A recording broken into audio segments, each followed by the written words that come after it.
Hi കൂട്ടുകാരെ, July 5 Beypore സുൽത്താൻ്റെ ചരമദിനം.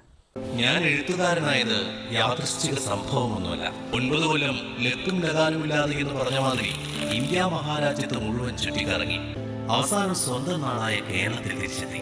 നമ്മളെ മനസ്സിലായോ? ഞാനാണ് പാത്തുമ്മ. ഇതാണ് എന്റെ പുന്നാരയാട്. രണ്ട് വലിയ ബുക്കുകളാണ് ഈ ആട് തിന്നത്.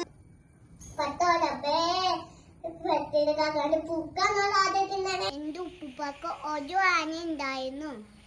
ഞാനാണ് വൈക്കം മുഹമ്മദ് ബഷീർ.